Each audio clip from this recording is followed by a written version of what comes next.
रमज़ान से मुताल्लिक़ चंद बातें थी जो कहीं आमतौर से दूसरी जगहों पर न कही जाती है, न इस अंदाज में गौर व फिक्र किया जाता है या सोचा जाता है। ये जब से सूरज है और जब तक रहेगा, अल्लाह ने ज़ाब्ता मुकर्रर कर दिया, उसके लिए कानून बना दिया कि दुनिया के किस हिस्से के अंदर किस वक्त तुलू होगा, किस वक्त गुरूब होगा। जब तक इंसान को नहीं मालूम था, खड़े होकर देखता था, अब मालूम हो गया, आपने नक्शे टांग लिए हर जगह पर। ये फ़ायदे जो है ये लगातार उठाते चले जाएंगे और हमारे दीन पर अमल करने की एक्यूरेसी भी बढ़ती चली जाएगी। Subscribe the channel and press the bell icon to get an update. अल्हम्दुलिल्लाह अल्हम्दुलिल्लाहिल्लज़ी लहू हम्दन कसीरन कमा अमर व अशहदु अल्ला इलाहा इल्लल्लाह वहदहु ला शरीका लह व अशहदु अन्ना सय्यदना व नबिय्यना व मौलाना मुहम्मदन अब्दुहु व रसूलुहु। ब्रदरान किराम, जितनी दुनिया के अंदर कहीं मशीन्स होती हैं, कहीं इमारतें होती हैं, रास्ते होते हैं, ये सब ऐसी चीज़ें हैं जिनको मेंटेनेंस चाहिए। तो फिर बीच में अगर जनरेटर चल रहा हो, कहीं ज़रूरत हो जनरेटर से ही लाइट लेने की, तो एक वक्त आता है जब उसे रोकना होता है, बंद करना होता है, चाहे लाइट की ज़रूरत हो, ज़रा रेस्ट देना होता है। ये उसके बाद फिर चला लें बात को। ये बीच में मेंटेनेंस का टाइम होता है कि इसके अंदर तेल पानी भी चेक कर लें और उसे कूलिंग भी करना है, दोनों काम है। कहीं जाते होते हैं आप, सड़क मरम्मत के लिए बंद है, ट्रेन लेट आ रही है, किसी एक तरफ से वो ट्रैक पर काम चल रहा है, मेंटेनेंस का काम चल रहा है। और आपकी ये वेब पेजेस होते हैं, वेबसाइट्स, बात बहुत इंपॉर्टेंट बैंक की वेबसाइट्स हैं, वो किसी वक्त उसके ऊपर जाएं तो वो नोटिफिकेशन होता है कि ये मेंटेनेंस के लिए बंद है पेज। अब मेंटेनेंस के लिए बंद है और साथ में ये भी होता है द इनकन्वीनियंस इज रिग्रेटेड। आपको कष्ट के लिए क्षमा करें, उसके लिए हमें अफसोस है। ये रोज़े भी आपके मेंटेनेंस के लिए होते हैं, लेकिन यहाँ अल्लाह ने आपसे ये नहीं कहा कि आपके कष्ट के लिए आप क्षमा करें। ये मुबारकबाद इसके लिए, कॉन्ग्रेचुलेशन फॉर योर इनकन्वीनियंस, जो आपको थोड़ी सी महसूस हो रहा है इनकन्वीनियंस, इसके लिए मुबारकबाद। मकसद इसके दो होते हैं जो समझ में आते, मुमकिन और भी हो, इल्लत जितना भी सोचने से समझ में आई। एक तो अपने ऊपर कंट्रोल, सेल्फ कंट्रोल, और दूसरा है रीसेटिंग सिस्टम की। ये सिस्टम रीसेट किए जाते हैं। बहुत सी उल्टी सीधी फाइलें आ गई मोबाइल में, आपके कुछ नहीं चल रहा, कुछ ऐप नहीं, कोई नहीं चल रहा, कंप्यूटर के अंदर कहीं कहीं हैंग हो रहा है, तो कहते हैं रीस्टार्ट करिए, तो बहुत सी उसमें से रिमूव हो जाएंगी। और ज़्यादा है तो रीसेट करिए उसे, रीसेटिंग के ऊपर आइए। वो आपने तरह तरह की चीज़ें भर ली उसके अंदर, तो कंपनी रीसेटिंग पे वापस जाइए, तो आपको ओरिजिनल फॉर्म में फिर मिलेगा। ये सब चीज़ें ज़रूरी होती हैं, सब मेंटेनेंस का पार्ट होती हैं।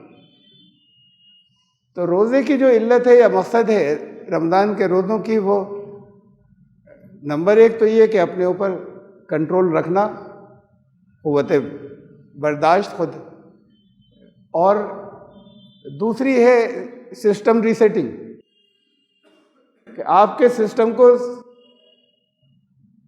11 महीने के बाद रीसेटिंग की ज़रूरत होती है।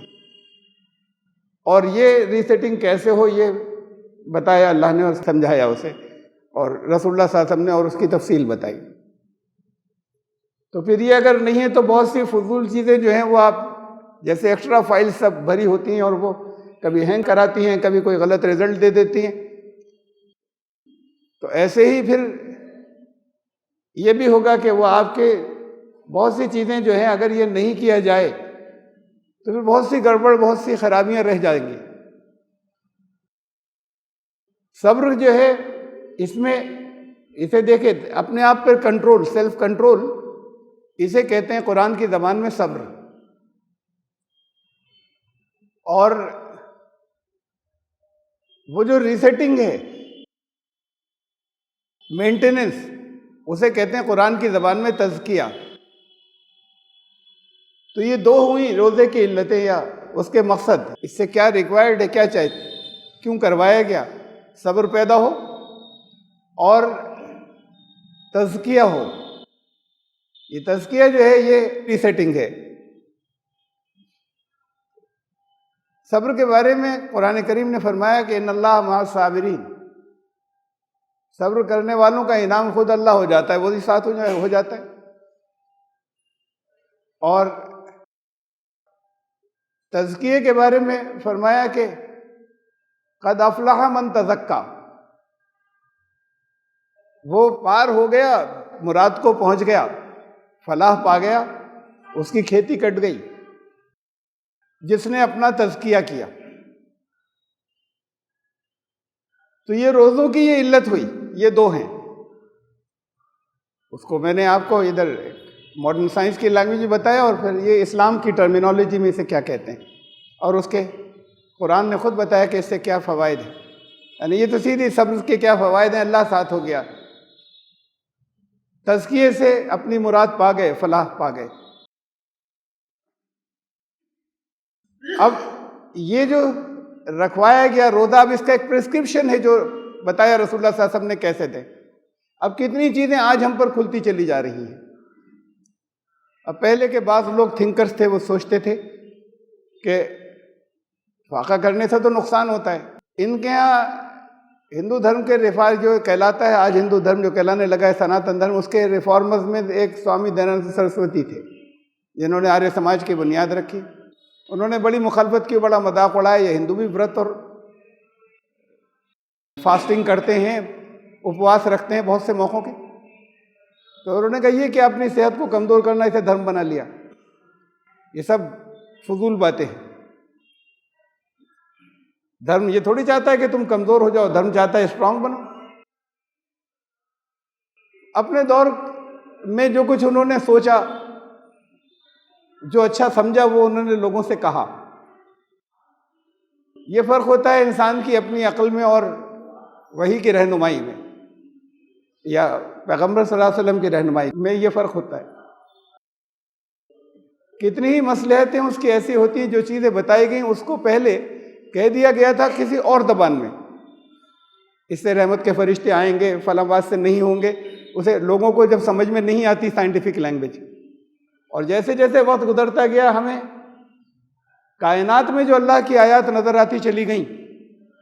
साइंस क्या है? अल्लाह की आयत हैं कायनात के अंदर, बशर्ते कि वो प्रूव्ड साइंस हो, हाइपोथेसिस ने, थ्योरीज नहीं हो, जो साबित शुदा जो चीज़ें मुसल्लमा होकर सामने आ चुकी। तो ये अल्लाह की आयत हैं, कुरान कहता है कायनात के अंदर। लेकिन अल्लाह ही की बनाई हुई कायनात है, उसमें जो उसूल रखे हैं उनके बारे में जानना, इसे साइंस कहते हैं। ये अल्लाह की आयत, जो अल्लाह की आयत अल्फाज की शक्ल में कुरान में, कभी इसके खिलाफ नहीं हो सकती। दोनों एक दूसरे के खिलाफ नहीं हो सकती। तो जैसे जैसे वक्त गुजरता चला जाएगा, खुद कुरान ने कहा था हम तुम्हें अपनी आयत कायनात में खुद तुम्हारे अपने अंदर दिखाते चले जाएंगे, यहाँ तक के साबित होगा कि अल्लाह की वो आयत जो इस कुरान में वो हक़ है। सनुरीहिम आयातिना फिल आफ़ाक़ि व फ़ी अनफ़ुसिहिम हत्ता यतबय्यन लहुम अन्नहुल हक़। तो ऐसे ही अब फ़वाइद उसके जो हैं वो हमारे वो डिस्कवर होने जो पहले हमें नहीं मालूम थे। पहले हमें जो फ़वाइद उसके ये दुनियावी फ़ायदे वो तो अलग हैं, जो एक लफ्ज़ बोला जाता है रूहानी से, स्पिरिचुअल, वो तो अलग हैं। लेकिन दुनियावी फ़ायदे जो हैं वो नमाज के क्या हैं, वुज़ू के क्या हैं और रोज़े के क्या हैं, जैसे जैसे वक्त जा रहा है हमें और चीज़ें मालूम होती चली जा रही हैं। इसलिए कि कायनात की आयत का मुताला बढ़ता चला जा रहा है। और उसकी रोशनी में हमें बहुत सी चीज़ों की वजाहत होती चली जा रही है। एक और इससे फ़ायदा है, जिसे तकसीम कर दिया गया था इल्म दीन और इल्म दुनिया, ये दोनों कोई अलग अलग चीज़ें हैं। इस्लाम ने तो ये तकसीम की ही नहीं थी, आए नहीं कहीं अल्फाज दोनों, इल्म दीन और दुनिया, इल्म नाफ़े और इल्म गैर नाफ़े। एक फ़ायदा और है कि कितनी चीज़ें जो उस वक्त में लोगों को नहीं मालूम थी, साइंटिफिक या जो कायनात की आयात, अल्लाह की आयात हैं, वो जो नहीं खुली थी वो खुलती चली जाएंगी आगे तक।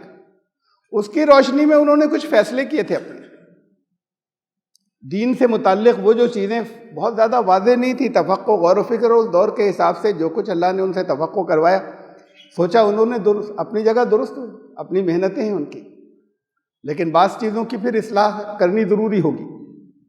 जैसे जैसे हमारा वक्त गुज़रा और जैसे जैसे हमारी मालूमात जो है वो हमारी यूनिवर्स की और कायनात की, अल्लाह की बनाई हुई तख्लीक़ की बढ़ती चली जा रही है, उसी को इस्तेमाल हम करते हैं। यही दीन है, अल्लाह की बनाई हुई कायनात को कैसे इस्तेमाल किया जाए।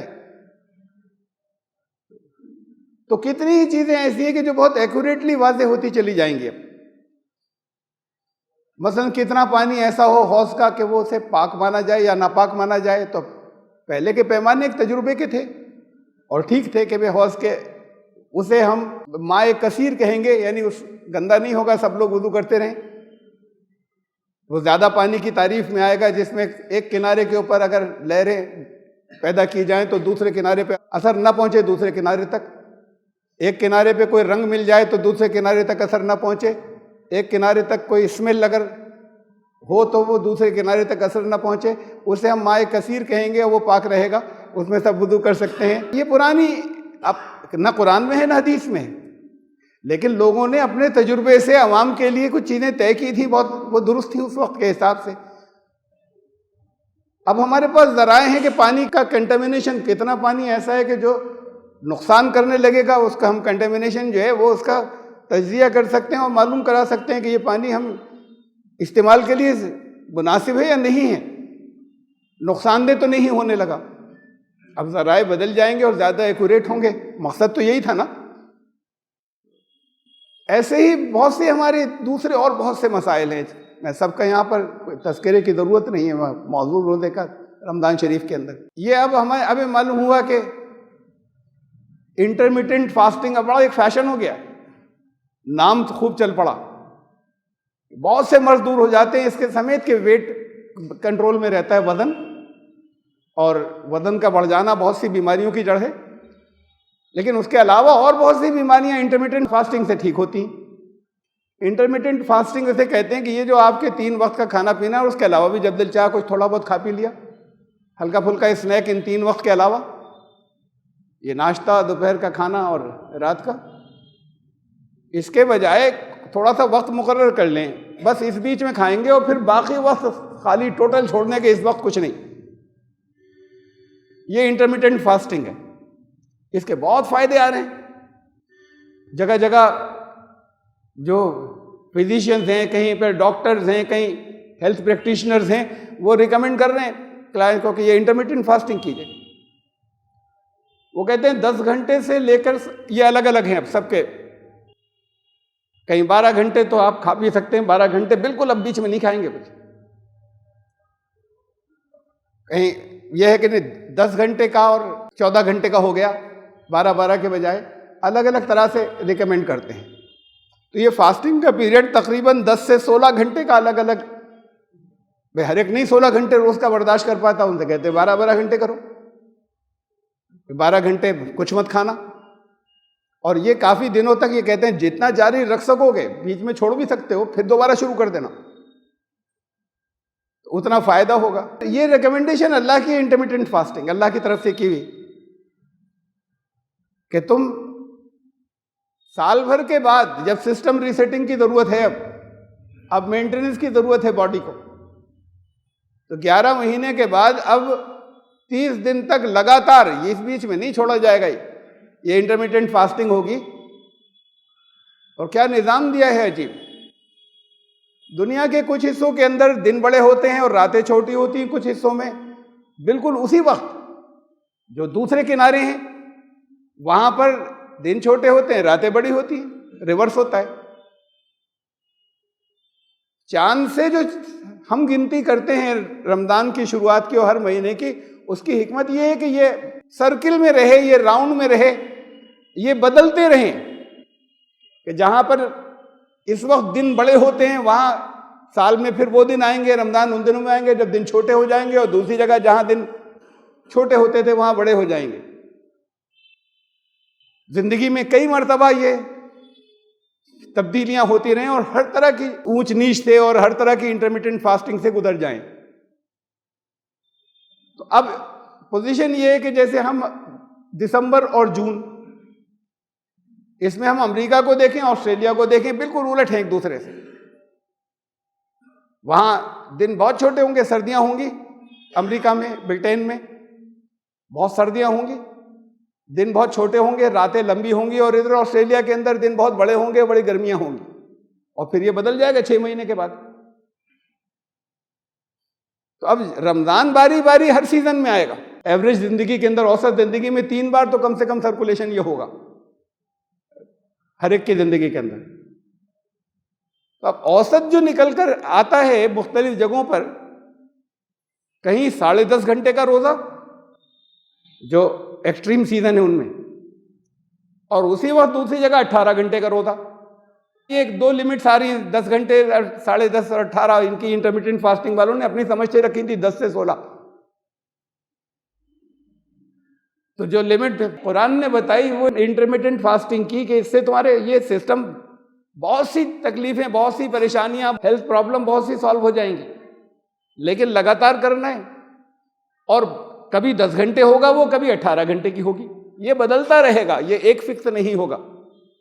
ये जिंदगी में हल्के हल्के करके और धीरे धीरे बदलेगा। ऐसा नहीं कि एक साल 10 घंटे था, अगले साल 18 घंटे हो गया रोजा। हल्के हल्के ग्रेजुअली ये बतदरीज बदलता रहेगा। अब बहुत फवायद उसके बताए जाते इस तरह के खाने का रूटीन बनाने के, और परमानेंट नहीं। ये रिकमेंडेशन अल्लाह की है कि 11 महीने के बाद 1 महीने 30 दिन उसमें नागा मत करना, अगर कोई बहुत सख्त मजबूरी नहीं हो तो। ये फवायद अब हमें साइंस की, साइंटिफिक नॉलेज की रोशनी में, हमारे जो कायनात में अल्लाह की आयात हैं उसकी रोशनी में हमारे सामने आते चले जा रहे हैं। एक और बड़ी अजीब रिसर्च है और जिस पे बहुत हैरत अंगेज रिसर्च है। 3 दिन तक कुछ नहीं खाए, कुछ नहीं पिए, ये तजुर्बा किया गया। तो उसमें बॉडी के अंदर, जिस्म के अंदर एक रीजेनरेटिव मैकेनिज्म होता है। एकदम से बॉडी को मैसेज गया अंदर के, जल्दी से कुछ करो, इमरजेंसी है। तो जो स्टेम सेल्स होते हैं बॉडी के, एनर्जी उन्होंने रिलीज करनी शुरू कर दी, और उन्होंने वाइट ब्लड कॉर्पसेल जो इम्यूनिटी के लिए, यानी जिस्म को मेंटेन करने के लिए बड़े जरूरी होते हैं, ये कम हो जाते हैं, बुढ़ापा आ जाता है, तो जल्दी से उन्होंने वो रिलीज करने शुरू कर दिए, बॉडी को दिए एक्स्ट्रा। कैंसर तक ठीक होने की उम्मीद है। हद ये कि बुढ़ापे के अंदर जो इम्यूनिटी खत्म हो जाती है, कुव्वत मुदाफ़ियत खत्म हो जाती है, कम उम्र के अंदर भी जिन लोगों की सेहत खराब होकर,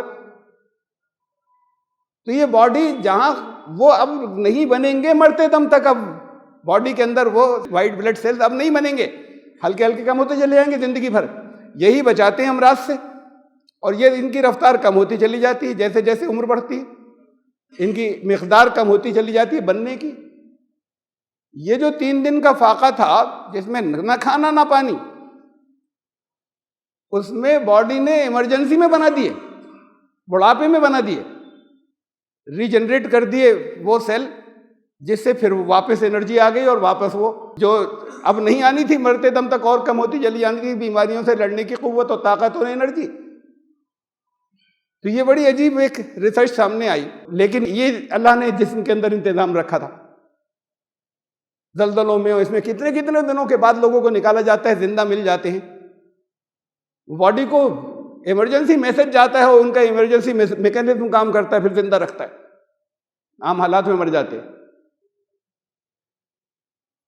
ये तजुर्बा करने की जरूरत है, पता लगाने की जरूरत है, जिस पर रिसर्च नहीं हुई है कि 30 दिन तक की जो इस तरह की टोटल नहीं रुके कि ना खाना ना पानी, जैसे 3 दिन, इससे ज्यादा तो कोई कर नहीं पाएगा।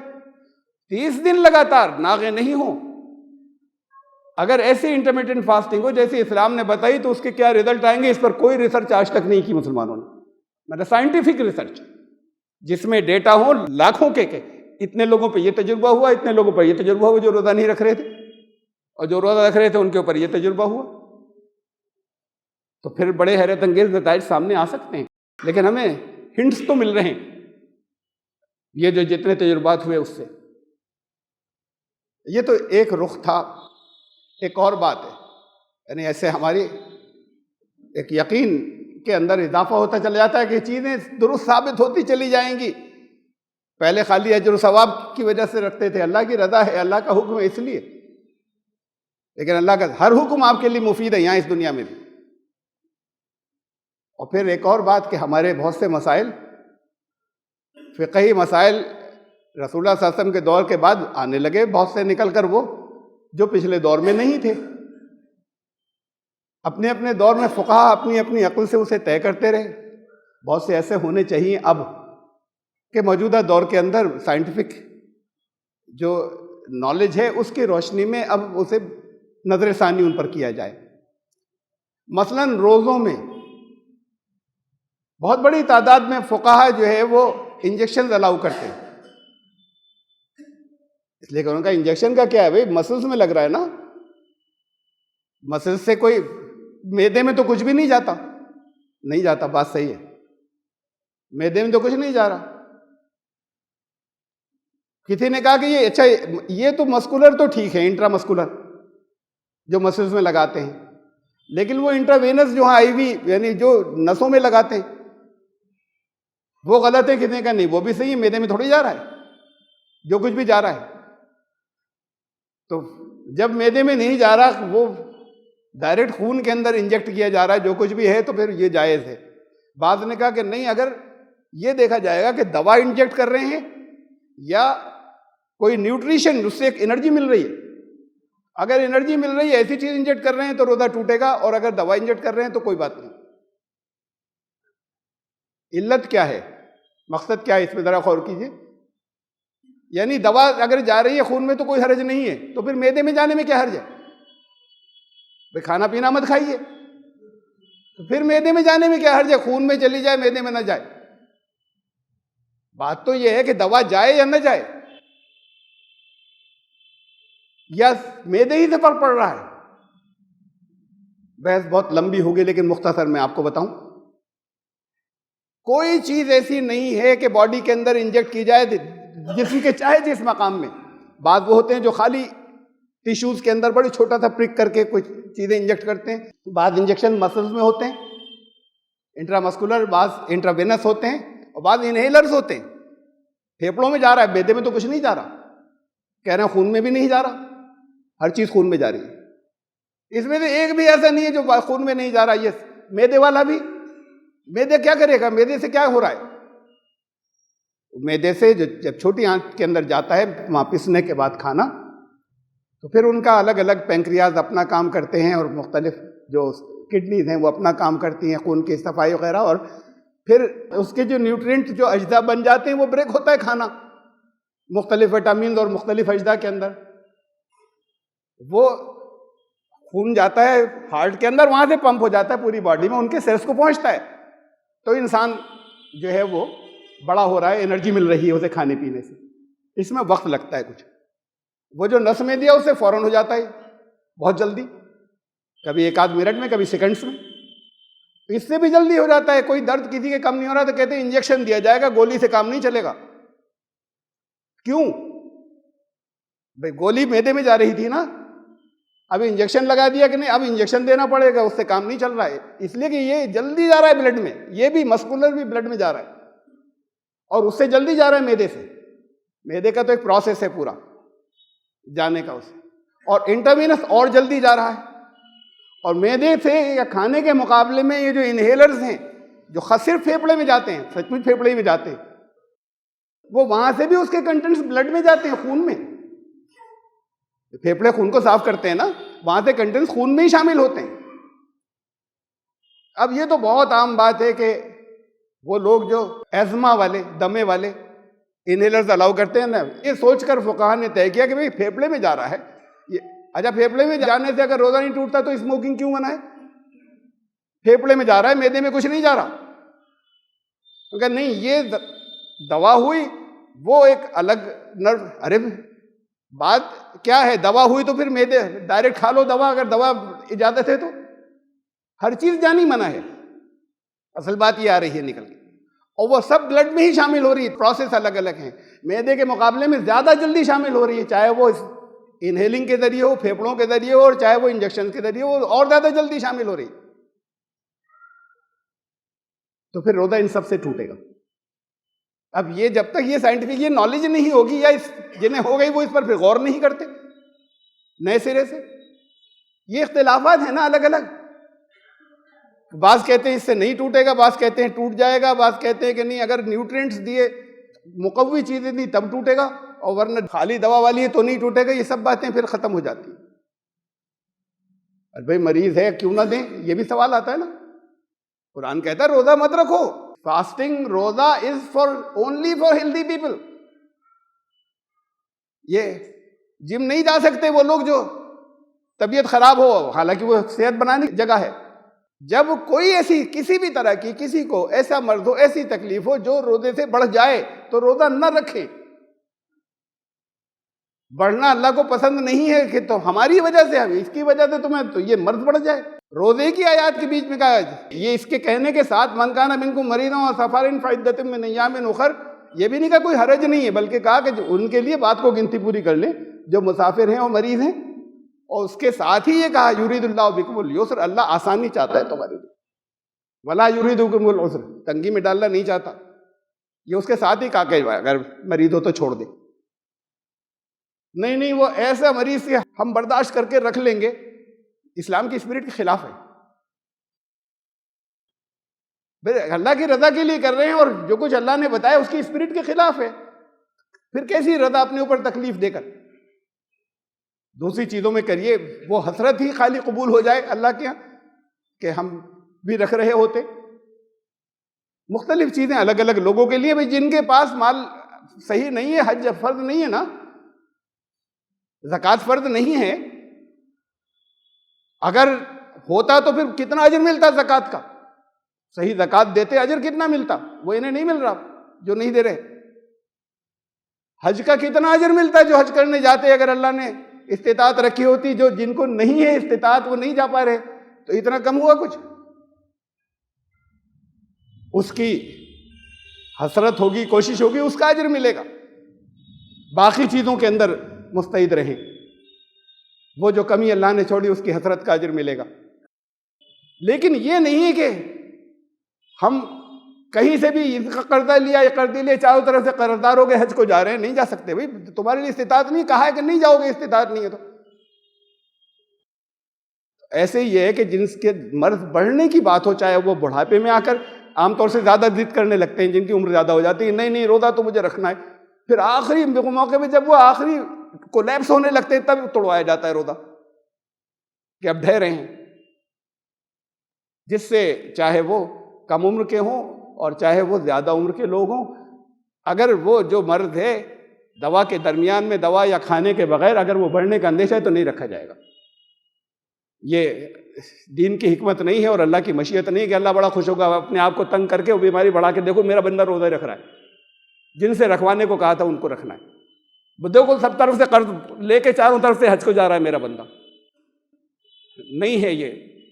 दूसरों से कर्ज लेके ज़कात अदा कर रहा है, नहीं, ये नहीं है हिकमत अल्लाह की कि बड़ा खुश होकर देखिए मकरूज हो गया, आप कर्जा देगा लेकिन ज़कात अदा की, इसने दूसरों से कर्जे ले लेके दी। ऐसे ही इसका मसला है।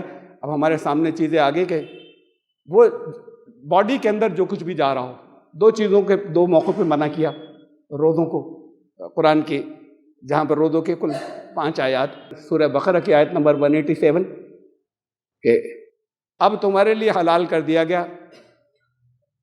अब तुम्हारे लिए अपनी बीवियों के पास जाना है, सेक्सुअल ताल्लुकात जो हैं वो हलाल कर दिए गए रात में। ये एक इजाज़त हुई। इसका मतलब ये कि बाकी में रोका गया दिन के वक्त में, ये कुरान से मालूम हुआ कि तुम्हें रात में इजाज़त दे दी गई। और फिर इसी के साथ में ये कहा कि जब वो काला धागा सफेद धागे से डिस्टिंक्ट अलग होने लग जाए तो उस वक्त से फिर खाना पीना जो है वो बंद कर देना, सहरी का वक्त। ये काला धागा सफेद धागा हज़रत अदी ने तो अपने तकिए के नीचे रख लिया, और भी बाद साहबा ने रख लिए थे, काले सफेद मिलाते थे उसे। रसूलुल्लाह सल्लल्लाहु अलैहि वसल्लम को मालूम हुआ तो मुस्कुराए कि मतलब ये नहीं था, है क्या। अब हमें आप निकाल कर देखिए, जो मतलब timeanddate.com की या कोई भी नासा की वेबसाइट निकाल कर देखिए, दुनिया के हर जगह के आपको टाइमिंग मिलेंगे। अरे वहीं से लिए हैं सब ने, पूरी दुनिया के अंदर ये नक्शे जितने हैं आपके पास, अपने अपने बुजुर्गों की तरफ लगा देते। बरेलवी हजरात भी, देवबंदी हजरात भी, हमारे बुजुर्ग ने बनाए थे सारी दुनिया के ये।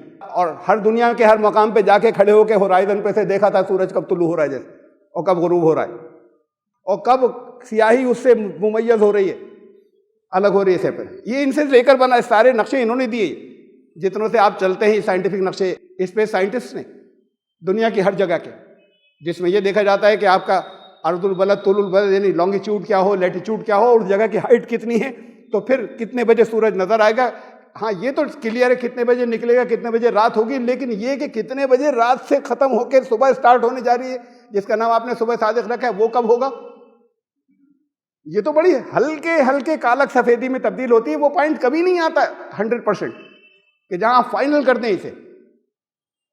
यह है दीन की हिकमत है कि रसूलुल्लाह सल्लल्लाहु अलैहि वसल्लम ने इसमें मार्जिन दिया था सहरी में थोड़ा सा, अगर थोड़ा सा मार्जिन हो जाए तो कोई हर्ज नहीं, इफ्तार के वक्त नहीं, इसलिए वो 100% फाइनल किया ही नहीं जा सकता, फिर भी कुछ किया जाता है। अब इन साइट्स को आप निकालिए, रात को भी उन्होंने 4 हिस्सों में तकसीम किया, एक फुल नाइट, उसके बाद जब सुबह होनी शुरू होती है तो फिर उसका नाम रखा है इन्होंने एस्ट्रो ट्विलाइट, उजाला बहुत हल्का सा आना शुरू हुआ है, एक रेंज बना दी उसकी, फिर एक पट्टी एक रेंज बना दी, आपको मिलेंगे ग्राफ मिलेंगे अगर आप खोलेंगे साइट्स को।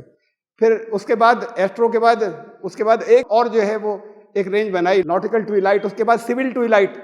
सिविल ट्विलाइट जहां खत्म हो रही है वहां सूरज निकल रहा है। एस्ट्रो ट्विलाइट जहां से शुरू हो रही है वहां सहरी का वक्त है, शुरू हो रहा है।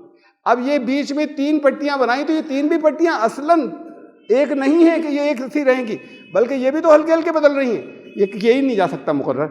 हाँ जहां से किया है वो पट्टी आप पूरी दुनिया के नक्शों से मिला लीजिए आप, तो आपको इसके ऊपर जहां भी वो एस्ट्रो ट्विलाइट शुरू होता हुआ नजर आएगा, सहरी का वक्त वही मिलेगा हर जगह। और अगर कहीं नहीं मिल रहा है तो ठीक कर लें, चंद मिनट का अगर कहीं फर्क है। मैंने देखा था यहाँ रामपुर के नक्शों के अंदर है, एक कुछ महीने के अंदर आता है, 1 महीने में चंद डेट्स के अंदर है फर्क, जरा उसे ठीक कर लेना चाहिए, बजाय इसके कि ये तो हमारे हजरत ने बनाए थे। नहीं बनाए थे आपके हजरत ने, और अगर हजरत ने भी बनाए हो तो बहुत बड़ी दुनिया की खिदमत अंजाम दी थी, लेकिन जो सही हमें मालूम है कि अब साइंटिफिकली कि क्या सही है क्या गलत और ज़्यादा एक्यूरेट होता चला जा रहा है, उसे ठीक कर लीजिए।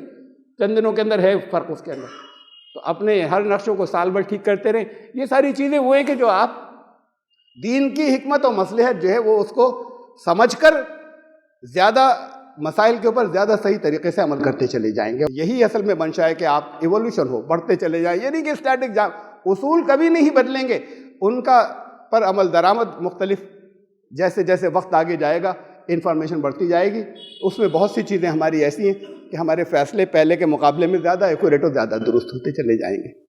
रमज़ान से मुतल्लिक़ चंद बातें थी जो कहीं आमतौर से दूसरी जगहों पर न कही जाती हैं, न इस अंदाज में गौर व फिक्र किया जाता है या सोचा जाता है। ये जब से सूरज है और जब तक रहेगा, अल्लाह ने ज़ाब्ता मुकर्रर कर दिया, उसके लिए कानून बना दिया कि दुनिया के किस हिस्से के अंदर किस वक्त तुलू होगा, किस वक्त गुरूब होगा।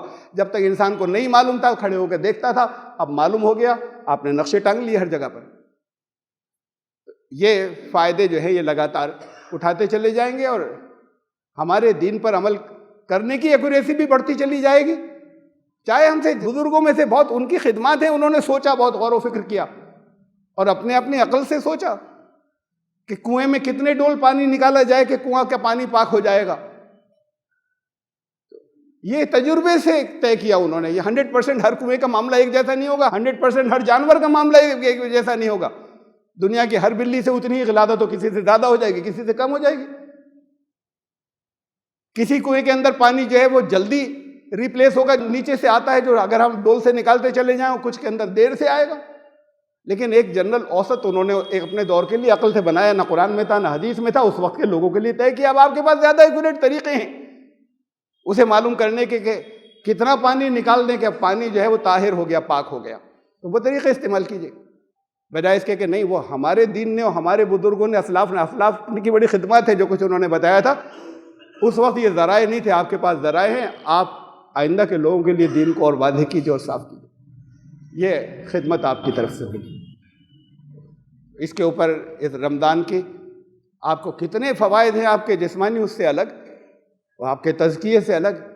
मैंने उसके ऊपर अभी कुछ रोशनी डाली कि ये मेंटेनेंस के दिन है, ये रीसेटिंग के दिन है सिस्टम के, उन लोगों के लिए कि जो सेहतमंद हैं, बाकी लोगों के लिए नहीं है। जैसे ज़कात सबके लिए नहीं है, जैसे हज सबके लिए नहीं है। अल्लाह ताला दीन का फ़हम अता फरमाए और उसके मुताबिक हमें अमल करने की तौफीक अता फरमाए। बारक अल्लाहु लना व लकुम फ़ी कुरानिल अज़ीम इन्नहु तआला जवादुन करीम।